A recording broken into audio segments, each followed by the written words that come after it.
Bago ang lahat, nag-o-observe lang di umano si Giannis sa magiging galaw sa NBA draft at susunod yung free agency para makapag-decide kung lilipat ba siya or hindi. Based sa mga insider, hindi makakabuo ng isang contender na lineup ang Bucks for next season dahil sa Damian Lillard contract na merong pang injury si Lillard na hindi makakalaro next season. Magiging non-playoff team ang Milwaukee Bucks sa susunod na taon. Yung draft picks pa nila mapupunta ng New Orleans bilang part ng holiday trade dati. Based pa kay Sham, yung observation ni Giannis kung paano i-handle ng Bucks yung draft at free agency, dun pa siya makakapag-decide. Mga after July hanggang September pa.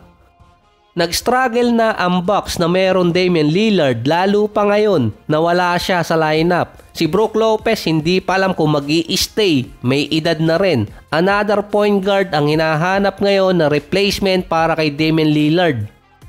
Meron silang nasa $14 million na magagamit para makabuo ng lineup. Ngayon, 3 teams pa ang interesado kay Giannis. Knicks, Miami at Golden State. Hindi pa kasama dyan ng Houston at yung San Antonio. Ang Knicks merong Towns at Bridges na pwedeng ipalit kay Giannis kasama pa yung mga draft picks. Mukhang yung defense ni Towns ang naging problema sa New York nung nakaraang playoffs. Second pa doon, merong OG at Bronson na matitira sa lineup. Yun nga lang, walang makuhang coach ang Knicks. Ang Miami naman parang since 2014 pa walang makuhang superstar na pupunta sa kanila after LeBron. Si Jimmy Butler consider din naman na star player yon, pero base kay Wade kaya walang gustong pumuntang star player sa Miami dahil di umano ayaw sumunod or ayaw sundan ang ginawa ni LeBron. Ang dami ng inabangan nun ng Miami. Harden, Westbrook, Kevin Durant, Damian Lillard, kahit si Kyrie, sumunod si DeRozan, Lavin, Bradley Beal, lalo na nung nasa prime pa ang mga players na to.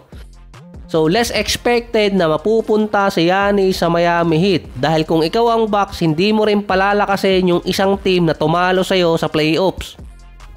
Yung Golden State naman, parang sinabi nila dati, move on na sila kay Giannis pero isa pa rin sila sa mga team na interesado sa kanya. Based kasi kay Sham, later ng free agency, doon magde-decide si Giannis. Kaya hindi nila magagamit si Kuminga via sign and trade para tapatan yung kontrata ni Giannis. Saka, papasok ng free agency, nag-take effect na rin yung 2032 na draft picks. Kung may mundo pa niyan, naka-ceasefire pa pala. Meron silang 6 na first rounder na pwedeng ipalit papuntang Milwaukee Bucks. Meron din 10 players ang Golden State. Mahigit $36 million pa sa second tax apron. Kasama pa doon si GP2 at Looney na notable player na pwede nilang gamitin pang sign and trade papunta sa ibang team.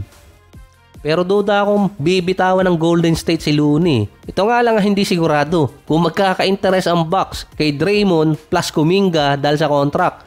Addition pa doon either Moody or Podziemski plus 5 first rounder. Base pa kay Sham, walang trade market kay Giannis ngayon dahil sa reason na ayaw kasi niyan diretsuhin kung aalis ba siya or hindi. Nagpapakipot pa. Yung mga team nagbibuild na ng lineup ngayon. Tapos saka siya papasok na hindi alam ng mga team kung makakabuo pa ba sila ng pang-content na lineup next year. Buti sana kung desperadong team yung aalisan ni Giannis na hindi kukuha ng maraming asset, kapalit na rin ang maraming player na hindi maapektuhan yung lineup nila. Talagang mawawala ng interest yung ibang teams dito kay Giannis dahil sa tagal na ng rumors sa kanya. Hindi pa nga ipinapanganak yung anak ko, nasa rumors na si Giannis. Nasa kinder na ngayon, rumors pa lang din siya.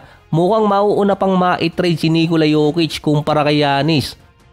Dahil mas masasapawan ng trade market ni Jokic si Giannis ngayon. Mamumroblema doon ang Bucks. Mismong management na ng Nuggets ang nagpaalam sa madla na may senaryong ma-trade nila si Jokic dahil nga sa tax apron.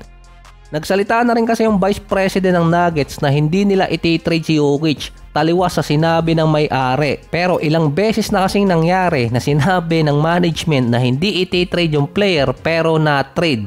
Isa pa, mas inaabangan ngayon ng mga teams yung magiging desisyon ni Jokic kung pipirma ba siya ng kontrata. Ang magagawa na lang ngayon, gatasan tong mga to pang content at pang bayad din ng tuition fee. Time.